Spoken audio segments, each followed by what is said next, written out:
In the quiet town of Wichita, Kansas, people believed danger had an obvious face, someone suspicious, someone who didn't belong. But the man who would haunt the city for 3 decades looked like everyone else.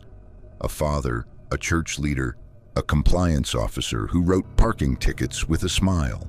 His name was Dennis Rader, but the world would come to know him as BTK. He didn't choose that name by accident. He created it, shaped it, branded it, like a signature carved into the shadows. BTK wasn't chaotic. He wasn't impulsive. He was a planner, a strategist, a man who lived inside his own twisted blueprint. His ritual always began with watching. He studied people the way an engineer studies a structure, quietly, patiently looking for weaknesses. Days, weeks, sometimes months of observing a single target. He memorized routines, patterns, the smallest habits. When lights were turned off, when doors were locked, when silence fell. To him, routine wasn't ordinary. It was opportunity.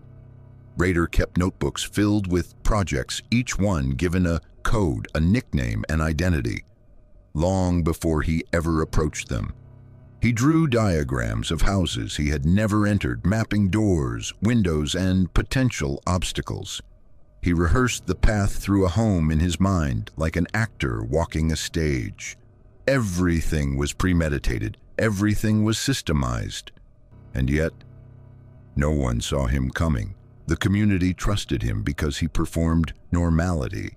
He was the friendly neighbor who helped with yard work, the church volunteer who led meetings, the family man posing for photos with a gentle smile, all while preserving a hidden world. Boxes of sketches, notes, and trophies meticulously cataloged like a personal museum of darkness. Wichita lived under a wave of fear. People felt watched. Doors that had been left unlocked for generations were suddenly bolted. Police patrolled neighborhoods that had never known violence. Rumors spread like wildfire. Was the killer local? Was he a stranger? Was he someone they greeted in the supermarket? They weren't wrong. BTK inserted himself into investigations, taunting authorities with coded letters, puzzles, and manifestos that revealed his obsession with control. He wanted recognition, but only on his terms, always behind a mask of secrecy. Detectives called him calm, predictable, professional, but the word that described him best was methodical. He didn't simply appear at a scene, he constructed it. He prepared escape routes, backup plans, manipulation strategies. He created a universe where he was the architect and everyone else was a piece on the board. Years passed, then decades. The case grew cold, but Rader remained exactly where he'd always been, right in front of everyone. What brought him down wasn't a misstep in the darkness. It wasn't new evidence, new witnesses, or a sudden confession. It was technology he didn't understand. A single digital file he believed was untraceable. A message he believed was anonymous. He asked police if a floppy disk could be tracked. They told him no. He believed them. That moment, simple, almost mundane, shattered the illusion he had built for 30 years. Investigators traced the metadata back to a church computer, the same church where Rader had been a leader, the same community he had tormented, the same place he thought had accepted his disguise completely. When officers finally confronted him, Rader's mask broke, not with panic, but with relief. His double life had become too heavy to carry. He confessed with a calmness that stunned even veteran detectives, recounting his patterns, his plans, his long-term projects, as if they were items on a checklist. It wasn't the cruelty that frightened people most. It was the order, the precision, the idea that someone could walk among them, perfectly blending in, perfectly normal, while maintaining a secret universe of control and predation just beneath the surface. Dennis Rader wanted the world to know his name, But in the end, what people remember isn't his identity. It's the terrifying reminder that the face of evil isn't always monstrous. Sometimes it looks exactly like someone you'd trust. Imagine a predator who didn't hunt out of impulse, but out of patience. A man who didn't choose victims based on anger or opportunity, but on geography, logistics, and strategy. In the vast landscape of the United States, where millions move unnoticed each day, one man turned anonymity into his greatest weapon. His name was Israel Keyes. Keyes didn't operate like the criminals investigators were trained to catch. He didn't follow a pattern, he designed one. While most criminals stayed close to home, Keyes traveled thousands of miles, crossing multiple states as casually as if he were running errands. He rented cars, paid with cash, avoided cameras, and planned routes that left investigators chasing shadows. What terrified detectives wasn't just what he did. It was how much he planned before doing it. Years before an attack, Keyes buried kill kits across the country, metal buckets filled with tools, supplies, and items he might need. Hidden near bridges, forests, cemeteries, anywhere quiet. He'd return to them long after the world had forgotten he'd ever been there. This wasn't spontaneous. It was premeditated on a scale few had ever seen. His life was a performance, and Keyes played every role flawlessly. He ran a construction business. He was a devoted father, a quiet neighbor, a man who blended into the background so completely that people barely remembered meeting him. But behind that calm exterior was a mind that treated the entire country like a chessboard. He didn't target people he knew. He didn't choose victims by type. He avoided motives. He avoided psychology. He avoided predictability itself. In law enforcement, patterns are everything. Patterns catch criminals. Keyes understood that, so he dismantled every predictable piece of his own behavior. He avoided his hometown. He avoided repetition. He avoided digital fingerprints, cell towers, witnesses, and timing mistakes. He created distance between himself and every location he visited. Keyes once flew across the country, rented a car, drove thousands of miles, stayed in small motels, paid with cash, and scouted towns he had no connection to. He walked through neighborhoods at night, studying houses the way a surveyor studies land. He took notes mentally. Doors, windows, routines, dogs, alarms, blind spots. He didn't know the people. That was the point. Anonymity protected him, and randomness protected his method. What horrified investigators most wasn't the number of his acts, but the number they could never confirm. He hinted at multiple cases. He spoke about regions he'd traveled through, states where he'd left kits, and projects he had completed long before anyone even suspected him. He talked calmly, almost academically, never revealing too much, never giving enough detail to close the files. And then suddenly, he stopped talking. He destroyed the one thing authorities needed most, the roadmap to his crimes. For the FBI, Keyes represented a new kind of threat, a man who understood investigative techniques so well that he built his life around avoiding them. A man who exploited the gaps between jurisdictions, the spaces between cities, the overlooked corners of America where no one asked questions. He didn't run from the law. He stayed 10 steps ahead of it. In the interrogation room, agents described him as chillingly calm, polite, almost soft-spoken. He broke the stereotype of a chaotic offender. He was strategic, methodical, and disturbingly self-aware. When the FBI tried to piece together his timeline, they found emptiness, blank spaces stretching over years, miles of unaccounted travel, missing records, unexplained detours, hotel stays without purpose. Keyes didn't leave clues. He left silence. His story is disturbing not because of what is known, but because of everything that remains unknown.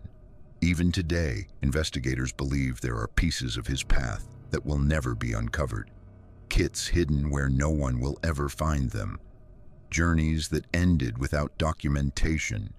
Places he visited with intentions only he understood.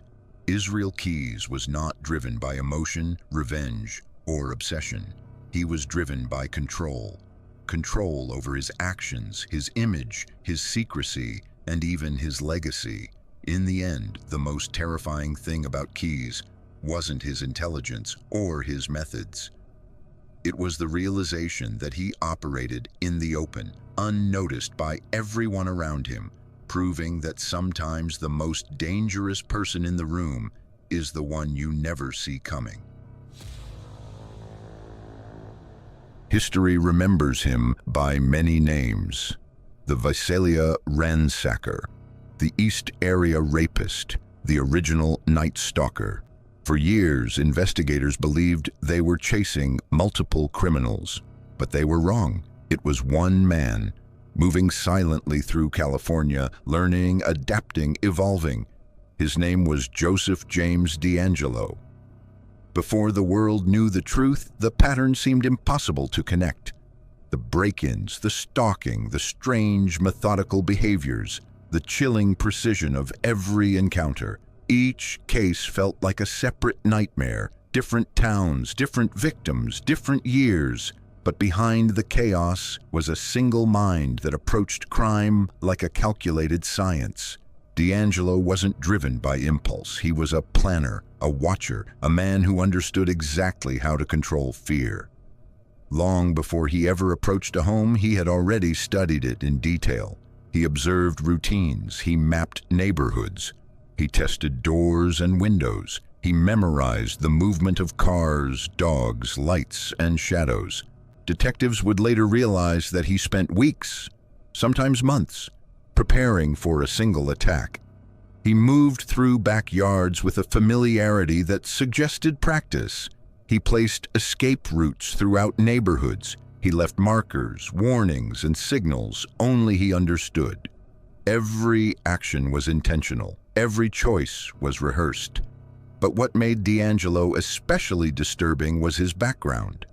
For years, he served as a police officer, sworn to protect the very people he terrorized. He patrolled neighborhoods with the same calm expression he wore while studying homes at night. He sat in briefings about cases he himself committed. He listened to officers speculate about the intruder, as if he were an observer, not the architect of the fear. He was inside the investigation while leading it off course. As time passed, his methodology changed. He improved, he refined, he removed anything that could expose him. He adjusted to new police tactics, shifting his territory again and again before anyone could catch up. Communities lived in fear, people installed alarms. They bought dogs. Neighborhoods formed their own watch groups. Families slept with lights on, convinced the intruder would return. But he had already moved on. For decades, the trail went cold. Detectives retired, evidence aged, files grew dusty on the shelves. Yet the memory of him never disappeared. He became a legend whispered across California, a faceless threat who vanished into the night, leaving nothing behind but unanswered questions. Then everything shifted. Technology caught up with him, not through fingerprints or eyewitnesses or confessions, but through something far more modern: genetic genealogy. A DNA profile uploaded to a public database connected distant family members. The tree narrowed. Names emerged. One stood out. When investigators finally placed Joseph DeAngelo under surveillance, they watched in disbelief. An elderly man watering his lawn, shopping for groceries, living a quiet suburban life in Sacramento. But beneath that normal exterior was the same meticulous mind, calm, calculating, hiding in plain sight. When agents collected DNA from something he'd discarded, the results were immediate: a perfect match. After more than 40 years, the Golden State Killer had finally been unmasked. During interrogations, D'Angelo showed the same cold composure he had displayed in his youth.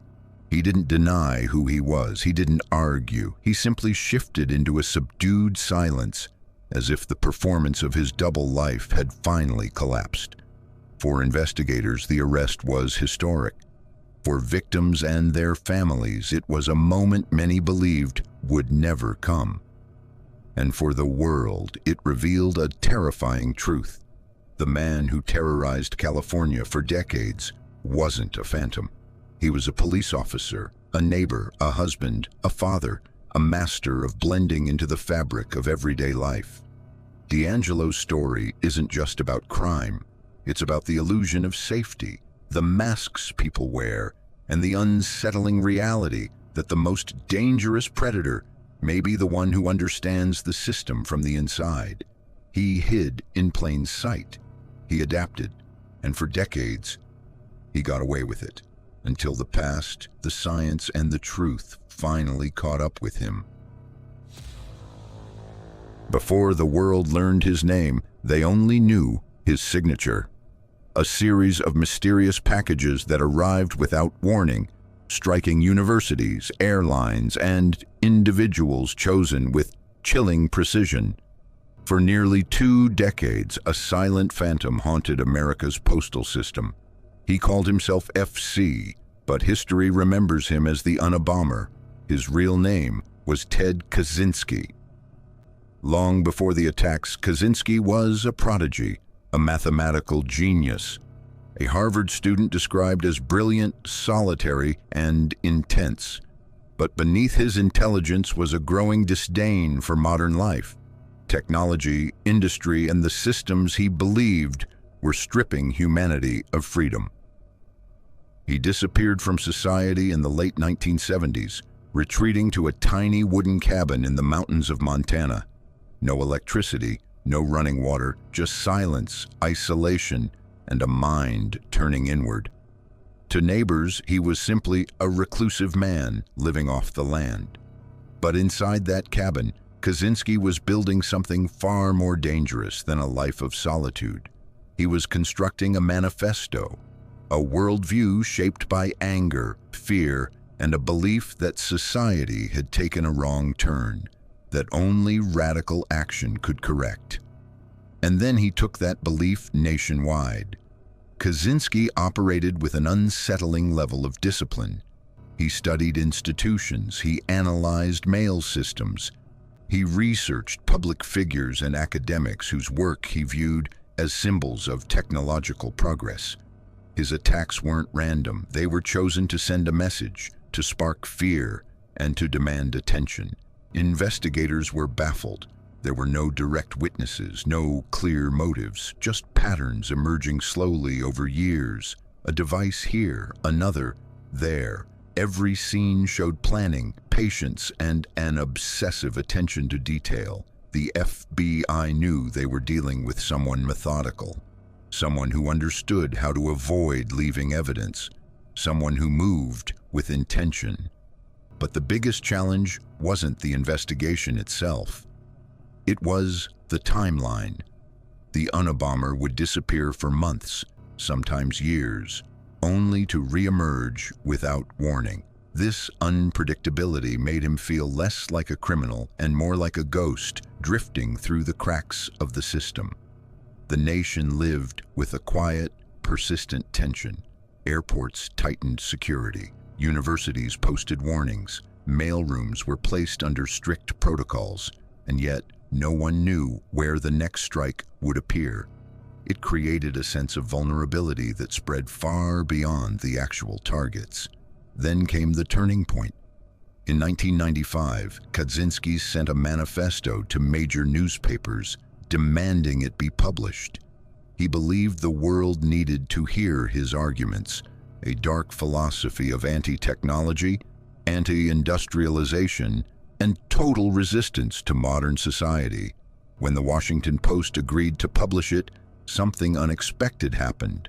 A man in New York read the essay and recognized the writing style. The tone, the ideas, the strange rhythm of the language. It was Ted's brother, David. He wrestled with the possibility for weeks, between loyalty and responsibility, between doubt and fear. But eventually, he made the call that would change everything. He contacted the FBI and provided the missing link investigators needed. Kaczynski was located in his remote Montana cabin, living in the same isolation he had chosen decades earlier. When agents arrested him, they found journals, writings, and materials that confirmed years of planning and ideological obsession. The cabin stood as a symbol, not just of his solitude, but of the lengths he went to in order to remain invisible. When Kaczynski appeared in court, the world was stunned. He wasn't the wild figure people imagined. He was soft-spoken, meticulous, intensely intelligent, and unwavering in his beliefs. There was no panic, no remorse, only a cold, logical certainty that he had been fighting a necessary war. His capture marked the end of one of the longest and most complex manhunts in FBI history. But what makes Ted Kaczynski so unnerving isn't just what he did. It's the combination of intellect, isolation, and ideology that fueled him. He wasn't driven by chaos, greed, or impulse. He was driven by a philosophy he believed in completely. The Unabomber wasn't just a criminal. He was a reminder of how an isolated mind, fueled by conviction and obsession, can turn radical belief into national terror. A man alone in a cabin who managed to hold an entire country in fear, not through force, but through meticulous planning, patience, and an understanding of how to strike at the very heart of society, its sense of safety. For decades, he moved through America like a shadow. No headlines, no manhunts, no public panic. Just a quiet figure drifting from town to town, vanishing before anyone realized what had happened. His name was Samuel Little, and years later, the FBI would call him the most prolific serial killer in U.S. history. What makes his story so disturbing isn't just the scale of what he did, but how effortlessly he disappeared into the background. Little lived a life of movement, cheap motels, long highways, bars, back roads, and forgotten neighborhoods. To the people he met, he was just another drifter, a man with a soft voice, a calm manner, and a strange charm that put strangers at ease. But behind that calm exterior was a predator with a terrifyingly consistent method. He chose marginalized victims, people whose disappearances wouldn't trigger national attention, people society often ignored, and he knew it. His method wasn't impulsive, it was calculated. He watched, he selected, he isolated, and he vanished before anyone connected the dots. For decades, cases appeared across multiple states. Suspicious deaths, unexplained disappearances, unclear circumstances. But each case was separated by geography, by time, by the assumptions of local investigators who never imagined they were dealing with the same man. There were no fingerprints tying everything together, no DNA at most scenes, no common motive, just fragments. Cases in the South, the Midwest, the West Coast, each one ending in a file cabinet, unsolved. Little understood this. He counted on it. His life was built on mobility. He could leave a town the moment he sensed suspicion. He avoided patterns that police algorithms depend on. He drifted through the cracks of jurisdictions that rarely communicated with each other in those years. He adapted. He stayed invisible. And the country never realized a single man was responsible. For most of his life, Samuel Little wasn't known as a suspect. He was known as a frequent offender for theft, fraud, and petty crimes. He spent time in jails, but never enough to disrupt his patterns. Each time he was released, he simply moved on, blending into a new place with the familiarity of someone who had done it 100 times before. Then, in 2012, everything shifted. Little was arrested in Kentucky on a minor drug charge. routine, unremarkable. But his DNA was entered into a national database, and it matched evidence from unsolved cases in California. Investigators flew in, skeptical but curious. When they confronted him, something unexpected happened. Samuel Little started talking, not defensively, not with excuses, but with a calm, chilling clarity, as if he had been waiting for someone to ask the right questions. And he remembered everything: names, cities, dates, details only the real perpetrator could know. His memory was photographic when it came to his past. He even drew portraits, lifelike sketches of victims, recreated decades after the crimes. Those drawings became crucial tools for identifying people who had remained unnamed for years. Investigators sat across from him, listening as he described traveling across the country, city by city, recounting encounters that had baffled detectives for generations. There was no remorse in his voice, only a strange pride in his recall, as if he viewed his memories as trophies of a hidden life. To the FBI, the scope of his confessions was staggering. They verified case after case, connecting cases that had once seemed unrelated. Little became a dark encyclopedia of cold cases, one that forced investigators to reopen files believed unsolvable. By the time all accounts were examined, he was linked to roughly 60 confirmed victims and suspected of more than 90, a number never recorded before in American history. What makes Samuel Little's story especially chilling isn't just the scale. It's how long he succeeded, how easily he blended into places where no one was watching, how social invisibility shielded him, how gaps in communication between jurisdictions allowed him to move forward unchallenged. He wasn't a killer who wanted attention. He wasn't theatrical. He didn't leave clues or taunts. His horror came from silence, from the way he manipulated circumstance and vulnerability. He thrived in the forgotten corners of America, and for decades, America never realized he was there. In the end, when asked why he chose certain victims, he gave an answer that still haunts investigators. Because I knew no one would come looking.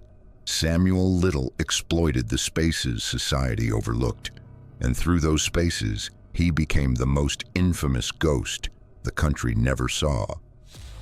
Some criminals want attention, some want recognition, but then there are the ones who move like ghosts, appearing without warning, vanishing without a trace, leaving behind only questions, fear, and silence. The man America now calls the I-70 killer was one of them. In the spring of 1992, a pattern began to emerge along a quiet stretch of Interstate 70, a long, lonely highway cutting across the Midwest. Small businesses, empty storefronts, isolated shopping areas, and a series of attacks that sent shockwaves through multiple states. What made these cases so terrifying wasn't just the brutality, it was the precision. The killer struck in broad daylight, yet moved with the calmness of someone completely in control. He chose small stores where only one employee worked. He entered with confidence, as if rehearsing a silent script, and within minutes, he was gone, leaving nothing behind but confusion and a chilling familiarity from case to case. He was methodical, selective, efficient. Witnesses described him as a man who didn't rush, didn't panic, and didn't seem nervous. In some cases, he even spoke calmly to victims moments before the attack, as if the situation were just another ordinary day. Then he would vanish onto the interstate, a ribbon of concrete stretching hundreds of miles, offering endless exits and places to disappear. It was the perfect hunting ground. Detectives quickly realized they were dealing with a pattern, but not a pattern tied to one town or one jurisdiction. The cases stretched across multiple states: Indiana, Missouri, Kansas, each one separated by miles of highway and divided by law enforcement borders that made cooperation difficult in the early 90s. The killer used geography as a shield. He exploited the weaknesses in communication between departments. He struck at the edge of one jurisdiction, then fled into another. The highway wasn't just his escape route, it was part of his method. He was a traveler, a drifter, someone who understood how to disappear into the constant flow of interstate traffic. Witness descriptions painted a hauntingly consistent picture. A man in his 20s or 30s, slim, with sandy or reddish hair, sometimes wearing a jacket that made him appear like an ordinary passerby, just another traveler stopping along 70 for a moment. Before continuing on his way, that normalcy made him invisible. Investigators studied the scenes and noticed another pattern. The victims were usually women working alone in small specialty shops. The killer's behavior suggested surveillance beforehand. He knew when the store was quiet, when customers were unlikely to walk in, when the risk was lowest. He struck with purpose, and every action hinted at a plan. Despite multiple sketches, interviews, and multi-state cooperation, the killer stayed ahead of the investigation. He left behind no definitive evidence. He used nothing traceable. His attacks were quick, contained, and executed with an unsettling level of control. After several months in 1992, the pattern suddenly stopped. No new cases, no sightings, nothing. It was as if the killer evaporated. For years, investigators debated what happened. Did he leave the region? Did he stop? Was he arrested for another crime, or did he simply adapt, change states, or evolve his methods to avoid attention? Then, in 2001, a case in Texas caught the FBI's attention. The method felt similar, the description almost identical.